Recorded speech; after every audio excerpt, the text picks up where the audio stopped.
ये कहानी एक ऐसे मॉन्स्टर पर है जो अपने कारनामों से सभी का मन ललचा देता है। कहानी की शुरुआत होती है, हमें दिखाया जाता है कि एक समय पहले इंसान और मॉन्स्टर एक साथ रहा करते थे, पर इंसानों ने अपनी पे आते हुए मॉन्स्टरों पर बेरहमी से अत्याचार करना शुरू कर दिया। तो मजबूरन मॉन्स्टरों को इंसानों से जुदा होना पड़ा। इंसानों से दूर होकर अपनी एक नई दुनिया बनाई, लेकिन जो उनका राजा था उसको मारकर कोई दूसरा बदमाश मॉन्स्टर राजा बन जाता है, जो कि कमजोर मॉन्स्टरों पर अत्याचार करना शुरू कर देता है। वहीं वो पुरानी रानी को भी मारने की कोशिश करता है, क्योंकि वो प्रेग्नेंट थी। वो नहीं चाहता है कि मेरी गद्दी और कोई छीने, इसीलिए उसके 24 घंटे ही रानी के बच्चे को मारने के मन में ही रहती है। लेकिन रानी अपनी संतान को बचाने के लिए 2 मॉन्स्टर बॉडीगार्डों के साथ इंसानों की दुनिया में चली जाती है। लेकिन उस दुष्ट मॉन्स्टर को पता चलने पर अपने कुछ सैनिकों को रानी के पीछे भेजता है, क्योंकि सभी का मानना था कि रानी के होने वाला बच्चा इंसानों और मॉन्स्टरों के बीच शांति और कामना कायम करेगा। इसीलिए मॉन्स्टर राजा रानी की संतान को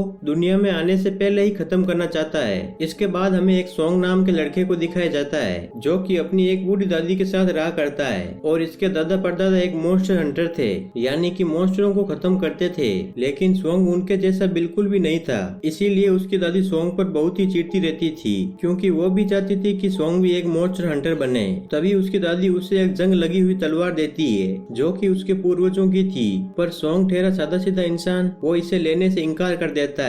जिसके बाद सोंग की दादी सोंग के पिता को ढूंढने के लिए निकल जाती है। यहाँ सोंग अपने गांव में एक ढाबा चलाता था। तब उसके ढाबे में एक कपल आते हैं, जिनके पास एक बड़ा सा बकेट था। तब सोंग उनके लिए खाना बनाने के लिए चला जाता है। उसी वक्त उसके ढाबे में एक सू नाम की एक लड़की आती है, जो कि एक मॉन्स्टर हंटर थी। वो उन्हें अपना नाम पूछती है। उसके बाद वो उन कपल पर हमला करना शुरू कर देती है। हमें पता चलता है कि ये कपल कोई इंसान नहीं बल्कि एक मॉन्स्टर है। ये और कोई नहीं बल्कि रानी के बॉडीगार्ड्स और बकेट में रानी खुद थी। जिसके बाद सू उन मॉन्स्टरों को बहुत मारती है और वो उन्हें अपनी जादुई शक्तियों में कैद करना चाहती थी। लेकिन तभी वहाँ पर कोई दूसरा मॉन्स्टर हंटर आकर उन्हें कैद कर लेता है और उन्हें अपने साथ लेके चला जाता है, जिससे सू बहुत ही गुस्सा हो जाती है और वो उस रात सोंग के ही घर पे रुक जाती है। पर उसने सोंग को पूरी तरीके से बंद करके रखा होता है अपने ही घर में, और सू अपने मैजिक से सोंग के होठ भी चिपका देती है ताकि वो कुछ भी ना बोल पाए। वहीं दूसरी ओर रानी के बॉडीगार्ड्स उस हंटर से छुटकारा पाकर निकल जाते हैं और वो रानी को ढूंढने लग जाते हैं। इधर दूसरी ओर रानी एक गड्ढा खोदकर सोंग को किडनैप कर लेती है, पर क्योंकि सोंग के हाथ पैर और मुंह तो बंधे हुए होते हैं, जो कि सू ने बांध के रखे हुए थे,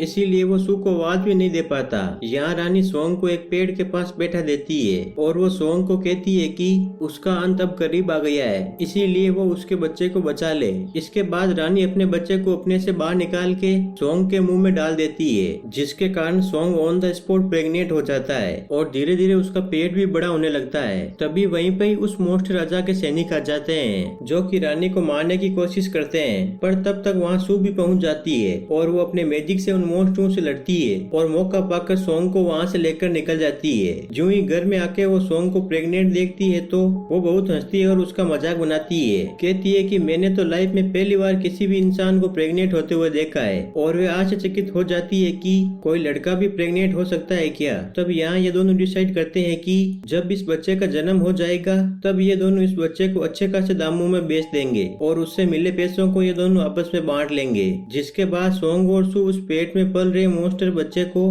बेचने के लिए एक सौदागर की तलाश में निकल जाते हैं। रास्ते में वो एक होटल में रुकते हैं, क्योंकि उन्हें ट्रेवल करते करते काफी समय हो चुका था। वहीं होटल में फिर से उन्हीं कपल को देखते हैं, जो कि रानी के मॉन्स्टर बॉडीगार्ड थे, जो कि रानी के बच्चे की रक्षा करने के लिए सोंग और सू का पीछा कर रहे थे। अब रात में सू सोंग को कमरे में छोड़कर खाने के लिए निकल जाती है, जहां उसकी मुलाकात एक कपल से होती है, जिनके पास एक शरारती बच्चा था। इधर रूम के अंदर सोंग जब सो रहा था तब क्यून मॉन्स्टर के बॉडीगार्ड उसको बेहोश करके उसे किडनैप करने की कोशिश करते हैं, ताकि वो बच्चे को सेफ रख सके। पर सही समय पर वहाँ पे सू पहुँच जाती है और वो उन मॉन्स्टरों के सिर पे फिर से मैजिक कर देती है और एक खाली कबर्ड में उन्हें बंद कर देती है। और दूसरी तरफ अब सोंग की प्रेगनेंसी का टाइम हो चुका था और सोंग को काफी दर्द होने लगता है, लेकिन यहाँ सू को कुछ भी समझ में नहीं आता कि इसकी डिलीवरी कैसे करूं और कहां से करूं। तभी उसी वक्त दरवाजे पे वे कपल भी आ जाते हैं, तो सू बाहर जाती है ताकि उन्हें कमरे में एंट्री न करने दे, पर सोंग के दर्द के चिल्लाने की आवाज से वो लेडी अंदर आ जाती है, जो सोंग को इस हालत में देख बहुत ही शॉक्ड हो जाती है। तभी सोंग उस बच्चे को और कहीं से नहीं तो मुंह से ही जन्म दे देता है, जो कि एक मूली के शेप में होता है, जिसे देख वो लेडी बिल्कुल ही शॉक्ड हो जाती है, पर तभी वहाँ सू आ जाती है और उसे बेहोश कर देती है और उसे उस कमरे से बाहर ले जाती है। वहाँ उसका पति भी होता है। यहाँ उस लेडी को कुछ भी समझ में नहीं आ रहा था कि ये मेरा सपना था या सच था, और वो उसे अपना सपना समझ लेती है। वहीं शुरू में जहाँ सोंग और वो मॉन्स्टर बच्चा था, वहीं पे ही उस लेडी का शरारती बच्चा आ जाता है, जो कि उसे भी परेशान करने लग जाता है। तब सोंग बहुत ही मुश्किल से उन दोनों को शांत कराता है। जब सू और सोंग उस मॉन्स्टर बच्चे को देखते हैं तो वो दोनों बहुत ही ज्यादा खुश हो जाते हैं और वो दोनों प्यार से उसका नाम हुबा रखते हैं। जिसके बाद वो दोनों हुबा के साथ अपने आगे के सफर पे निकल जाते हैं। पर जब वो आराम करने के लिए खाली झोपड़ी में रुकते हैं तो वो देखते हैं कि हुबा की तबीयत बहुत ज्यादा खराब हो गई थी। तब वो दोनों मिलकर हुबा का बहुत ही ज्यादा ख्याल रखते हैं। यहाँ सोंग हुबा को हंसाने की बहुत ही कोशिश करता है और उसके साथ मस्ती करता है, और हम यहाँ देख पा रहे हैं कि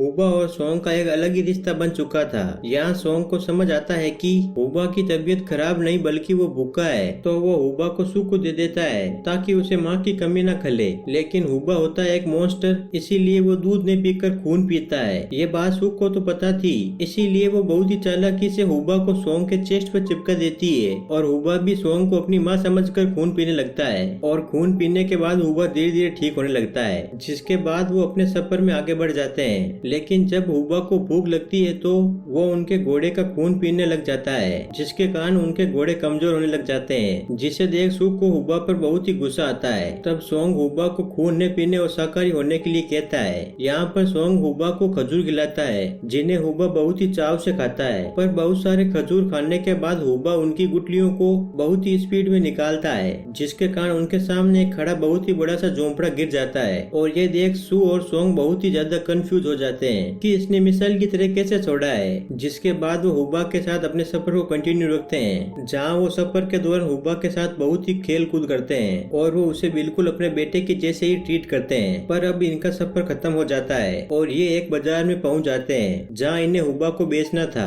वहाँ वो दोनों एक शॉप में जाते हैं, जहाँ हुबा को 100 सिक्कों के बदले बेच देते हैं। पर सोंग हुबा को छोड़ने के लिए तैयार नहीं था, क्योंकि वो उसे अपना बच्चा मानने लगा था। पर सू सोंग को समझाती है कि मॉन्स्टर इंसानों के साथ नहीं रह सकते। जिसके बाद वो दोनों हुबा को वहीं पिंजरे में छोड़कर वहाँ से निकल जाते हैं और हुबा उन्हें याद करके बहुत ही रोता है। इधर जब वो दोनों जा रहे होते हैं तब सू को हुबा द्वारा बनाए गए एक चित्र दिखता है, जहाँ पर सू और सोंग को अपने मम्मी पापा की तरह दिखाया है और वो उनका बच्चा होता है। ये देखकर सू बहुत ही ज्यादा इमोशनल हो जाता है और वो सोंग के साथ सीधा उसी शॉप में पहुंच जाते हैं, जहाँ उसे 100 सिक्कों में दिया था। पर वो शॉपकीपर उन्हें बताता है कि उन्होंने हुबा को एक रेस्टोरेंट में बेच दिया है, जहाँ आज शाम बहुत ही बड़ी दावत होने वाली है, जहाँ पर मॉन्स्टरों को पकाकर खाया जाएगा। ये सुनते ही सोंग और सू उसे लेने के लिए निकल जाते हैं। वहीं इधर रेस्टोरेंट में एक लेडी शेफ को दिखाया जाता है, जिससे अपनी सुंदरता पर बहुत ही नाज था और वो बहुत सारे मॉन्स्टरों को काट पीट कर उनकी एक डिश बना देती है। जब उसके पास हुबा को लाया जाता है तो वो लेडी हुबा को तेल में तलने का डिसाइड करती है। जब हुबा को तेल में तलने के लिए छोड़ा जाता है तो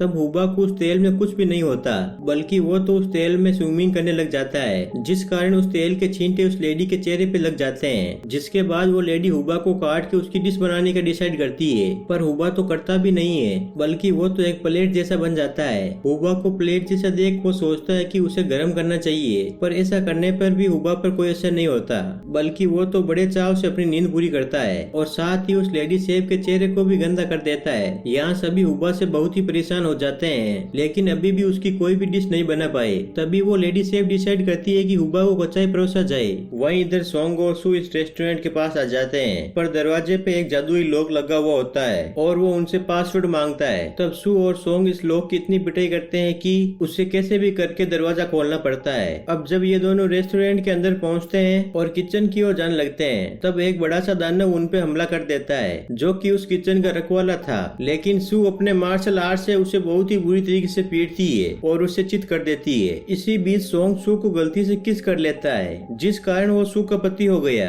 इधर जहाँ दावत हो रही थी वहाँ हुबा को पेश किया जाता है। यहाँ पर डोंग, जो कि इस रेस्टोरेंट का ओनर होता है, वो सभी गेस्टों को बताता है कि आज वो इस मॉन्स्टर के शीट को कच्चा खाएगा। यहाँ डोंग हुबा को बहुत सारी शराब पिलाता है, जिससे हुबा बेहोश हो जाता है। तभी डोंग हुबा के सिर पे एक जहरीला बिच्छू छोड़ देता है। उसका मानना था कि बिच्छू हुबा के सिर पर जब छेद करेगा तब वो उसे बड़े चाव से खाएगा। जैसे ही डोम बिच्छू को छोड़ता है तभी सू के जादुई खिलौने आ जाते हैं जो कि उस बिच्छू को दूर फेंक देते हैं। तभी वहीं सू और सोंग भी आ जाते हैं और वो डोंग पर हमला कर देते हैं। इसी बीच सोंग हुबा को आजाद कर लेता है और सू सोंग को हुबा को यहाँ से ले जाने के लिए कहती है, पर सोंग सू को अकेला छोड़ने के लिए तैयार नहीं होता। तभी डोंग अपनी कला से सू को बंधक बना लेता है और एक साइक्लोन से कैद कर लेता है। तभी यहाँ पर सोंग की ग्रैंड मदर आ जाती है जो कि अपने जमाने की हंटर हुआ करती थी, जिनके गले में 10 सिक्के भी होते हैं। इन सिक्कों को देख डोंग समझ जाता है कि दादी माँ एक मॉन्स्टर हंटर है, क्योंकि हंटर के पास ही इतने सिक्के हो सकते हैं। जहाँ पर दादी डोंग को अपने पति और अपने बेटे के बारे में बताने लग जाती है जो कि एक बहुत ही ताकतवर हंटर थे। यहाँ दादी जैसे ही अपने मैजिक से डोंग पर हमला करने वाली होती है तभी उनका मैजिक डोंग के सामने चल नहीं पाता,